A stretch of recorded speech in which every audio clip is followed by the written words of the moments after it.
Hello everyone, human reproduction.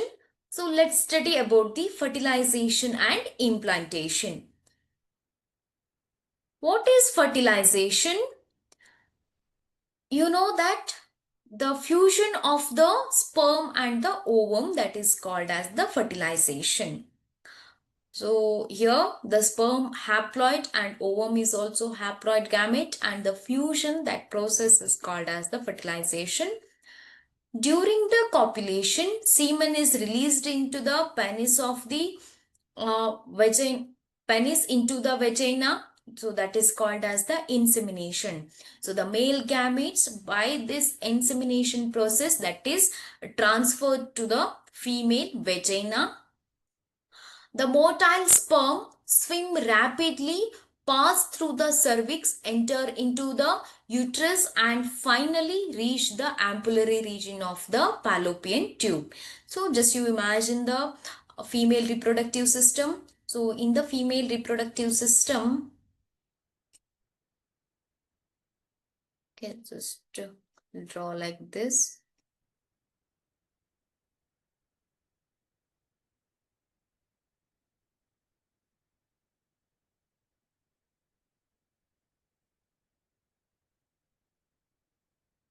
Okay.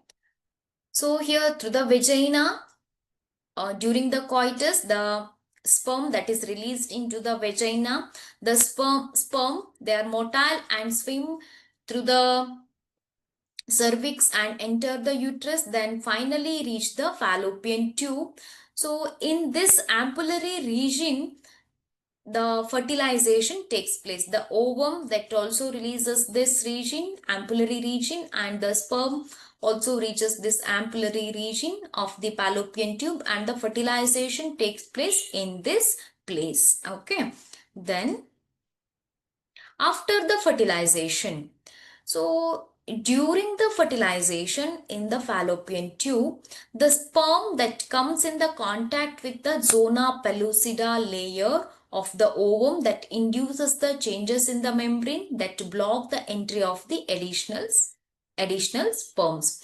So here in the fertilization, only one ovum is able to fuse with the egg. Only one sperm is able to fuse with the ovum. Only one ovum is released at a time, but millions of sperms that enter into the female reproductive system.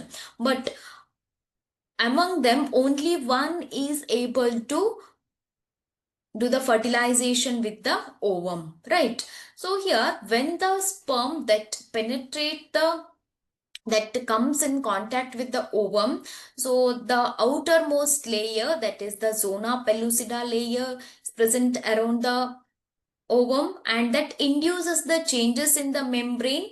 And when the sperm that penetrate the zona pellucida layer, so there is the some changes occurs in the membrane, and which blocks the entry of the other sperms. So here that ensured the only one sperm can fertilized with the ovum.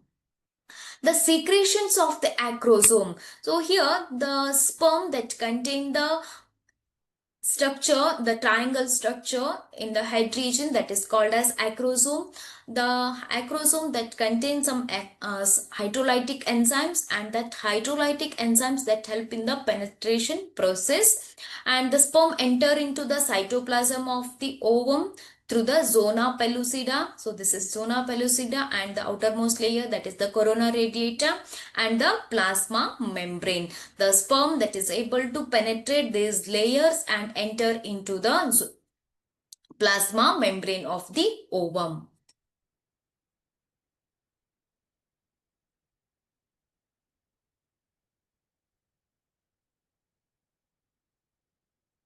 So in this video, we can see what happens after the fertilization. So after the fertilization, the implantation takes place, and so this is the fertilized blastocyst, and the blastocyst that attaches to the wall of the uterus. So that is the next process. Okay. Yes. Uh, The chromosome pattern in human female, you know that the one gamete that is from the female, that is ovum, and the sperm that fuses and form the zygote. So here the chromosome pattern in the human female, that is XX type, and the in human male, that is XY type of the chromosomes are present. So 22 pairs autosomes that are similar in both male and female, but only this one pair XX and XY are different in male and female. So here all the haploid gametes ova produced by the female, so that contain the chromosome X, always the egg that contain the chromosome X, but the sperm either it may contain X or Y. The ova that is released by the female always contain the X chromosome, but the sperm it may contain either X or Y chromosome. Hence 50% of the sperm carry the X chromosome, and while the 50% carry the Y chromosome, because the males are heterogametes, which produces the two types of the gametes, either it may contain X or Y. After the fusion of the male and female gametes, the zygote would carry either XX or XY depending on whether the sperm carrying X or Y, that is fertilize the ovum. Ovum always have the X, but the baby that may carry XX or XY, that is based on the sperm which carry X or Y. So if the X of the ovum fuses with the sperm that is carrying X, then the zygote that carries the XX, if the sperm carrying Y fuses with the X, then it forms the XY. So the zygote carrying the XX would develop into female and the XY develop into male.